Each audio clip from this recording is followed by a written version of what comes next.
Free agency in professional sports. Let's think about it. Free agency requires that players sign long-term contracts to keep rosters stable, even though no one can predict a player's value into the future. This results in dead money paid to players cut or traded. Every time dead money is created in the NFL, that team must field the same number of players with less money. That means lower salaries for the players taking the field. Dead money in the NFL is huge. Over the last 3 years, dead money has averaged $1 billion per year. Nearly $600,000 per player per year, or about 14% of the entire salary cap.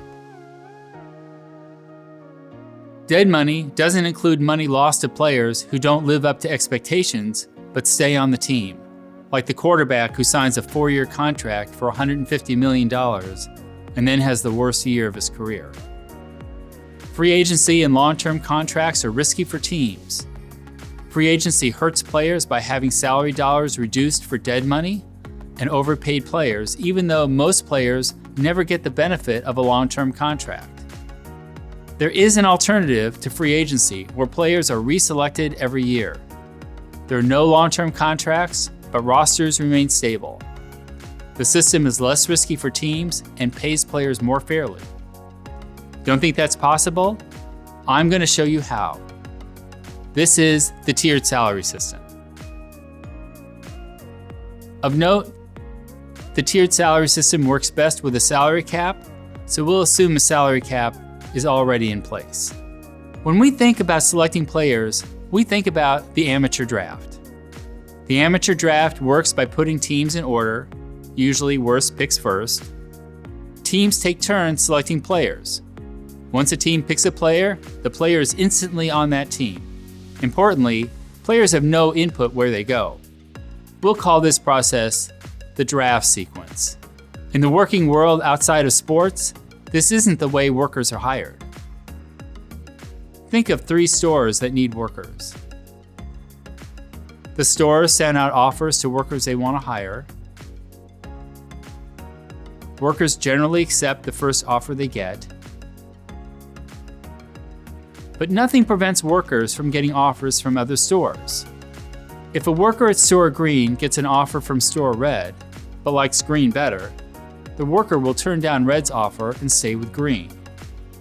But if our worker at Green receives an offer from Gold and likes Gold better, he or she will give up the spot at Green and switch over to Gold. Green and Red will send out offers to other workers until their positions are filled. We'll call this the best offer sequence.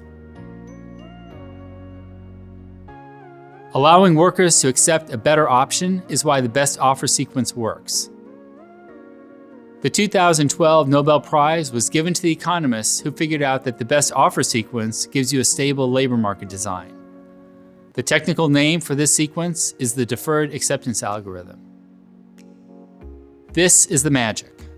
The tiered salary system gets rid of the risky downsides of free agency by reselecting every player every year. You can't do that with a draft sequence, but you can with a best offer sequence. The tiered salary system calls for preset salary slots with more valuable players selected into the higher paid positions.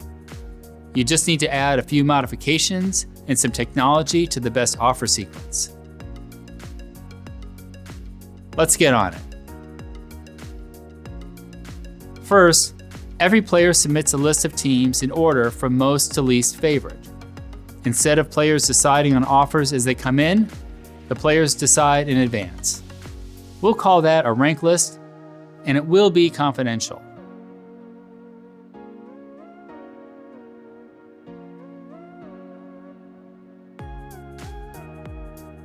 Every player's current team defaults to the top of that list. You wouldn't do that in an open labor market, but in a cooperative sports league, it's needed to keep the rosters stable. It's a lot like restricted free agency, where a team gets to keep a player if it's willing to pay as much as any other team. We will also make salary levels, since not every player should be paid the same. We'll call these levels tiers. Tier 1 will have the highest salaries, Tier 2 the next highest, and so on. There is a logic to the number of tiers. More tiers make selections easier to organize. Fewer tiers mean less player movement between teams from year to year. 4 to 6 tiers would be good for most sports. The tier structure is the same for every team in the league. Let's also set this up so Tier 1 is picked first. It's a separate selection process for each tier. This ensures that the best players get the most money. Now, let's computerize the whole thing. The players submit their rank lists before the selection starts, but the teams select in real time using a computer interface. Each team sees a list of every player in the league on its own interface.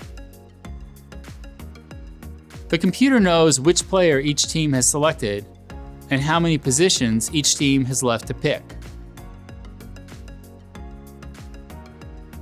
Let's see how this works.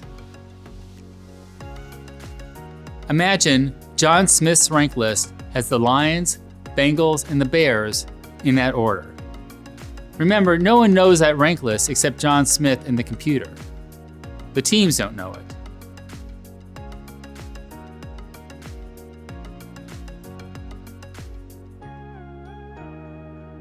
Smith gets selected by the Bengals.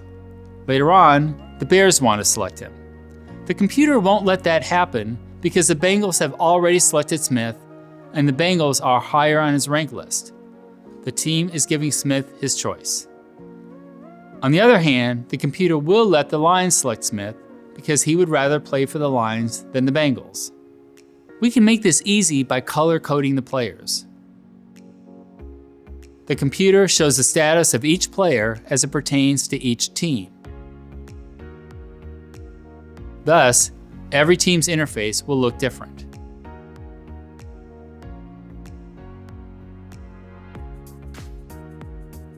Green means that you can select the player. Green means one of two things. Either the player hasn't been selected by anyone, or the player has been selected by a team lower on its rank list. Red means that you can't select the player. The player has been selected by a team higher on his rank list, so your team is out of the running.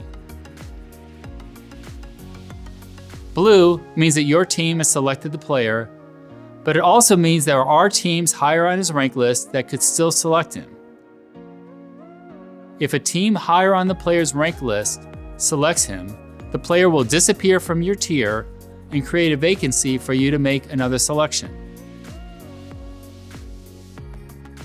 Gold means the player is 100% matched to your team. Players become gold right away if they are selected by their current team. Remember, current teams are at the top of each rank list, so they will have the highest priority within every tier. Players can also become gold if teams higher on that player's rank list fill their positions with other players. When that happens, a player who is selected by a team with blue status would change to gold.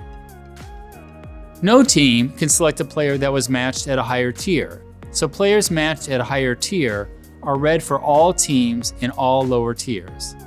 Thus, tier level is the most important element in the priority system. Players will always make as much money as any team is willing to pay them. Let's put this all together.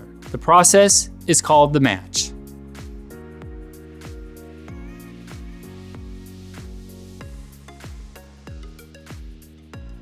The match takes place in the middle of the off-season, after combines and player evaluations, but in time to set up preseason camps. Just before the match, the players submit their rank lists. Within the timeline of the match, Tier 1 is picked first, Tier 2 is picked second, and so on. Each tier can take different amounts of time to complete. At the start of Tier 1, each team is sitting in front of their computer screen. Before any selections start, every player is green. When selections begin, teams simply start selecting the players they want. Teams don't take turns, they all pick simultaneously. Selections are simple. A team can pick any player that's green, but can't pick a player that's red. Blue means that your team has already selected that player, but you can lose that player to a team higher on his rank list. Gold means the player is matched to your team for the upcoming year. You don't have to be realistic about whether selections will result in a match. It's no problem if your team makes a selection that gets reassigned. Let's say Denver selects Patrick Mahomes before the Chiefs get a chance to select him. He would be blue status for the Broncos. If the Chiefs eventually do select him, he would be reassigned to the Chiefs and become red for the Broncos. The Broncos have lost nothing. They just make another selection, and they have as much priority for Russell Wilson as if they never selected Mahomes in the first place. While your team is selecting, many players will simply start turning red. This happens when other teams select players that are higher on the rank lists for those players. Teams keep selecting until all Tier 1 vacancies are filled. When that happens, Tier 1 is complete. Teams take a break, regroup, reorganize, grab a snack, and then it's time for Tier 2. The selection keeps going until all tiers are complete. The highest priority in the entire selection process is when a team selects a current player in Tier 1. Teams can be 100% certain of keeping their own players up to the number of positions in Tier 1. To keep the process smooth, selections cannot be rescinded. The selections may be reassigned, but the teams cannot take back a selection, and players can't change the rank lists midstream. Of course, no one can take back selections in the amateur draft either. The selection for most sports would probably take a couple of days, but it can be as short or as long as everyone wants. Let's hit the pause button and take a close look at a major point. Despite reselecting every player every year, the system has great roster stability. Let's see how that works. Look at Tier 1 selections. The best players are going to be retained by their teams. Remember, current teams default to the top of the rank list, so selecting a current player in Tier 1 will guarantee matching that player.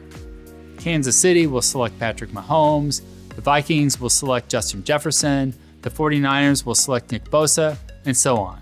Even if another team selects a great player, his current team will probably select him eventually, which means that player will stay on that team. This will result in most Tier 1 positions consisting of current players. There will be exceptions like some retirements or occasionally a player with declining skills, but most Tier 1 players will be retained from the prior year's team.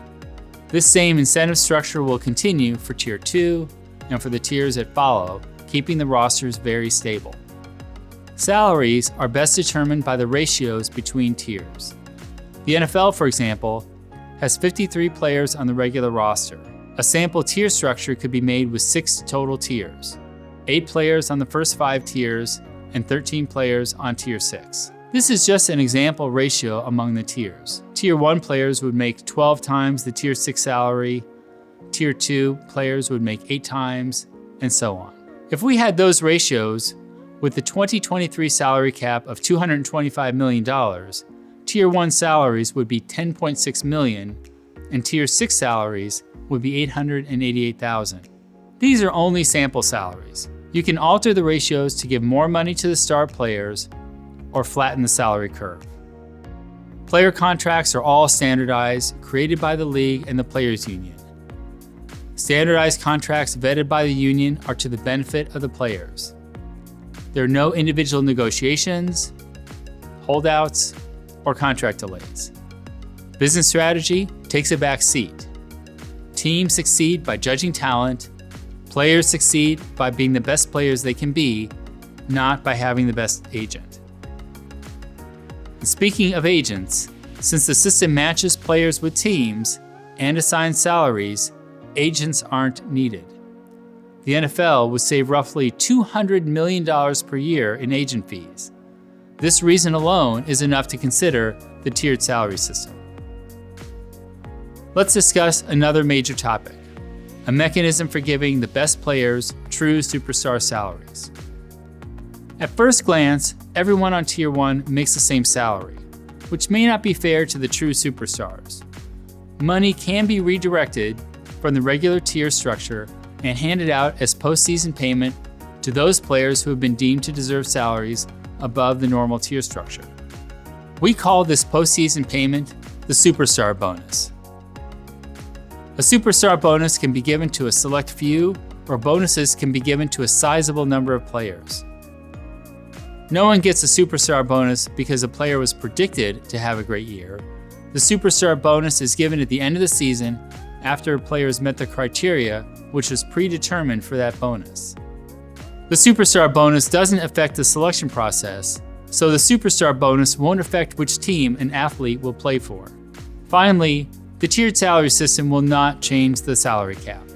The salary cap will be determined the way it is now through negotiation between the league and players. There is no reason to believe the salary cap would be any different. What we have discussed are the basics of the system. There are a few other details I want to briefly mention. There are means for building in financial security if a player is injured. Even without long-term contracts, options for financial security exist. There are also additional items yet to be covered, like rookies, trades, and practice squads. We'll get to those on another video, but details for those have already been worked out. Free agency is so entrenched that few ever look at it and question whether it should exist. Everyone in the sports world should know that there is an alternative, and that alternative is better.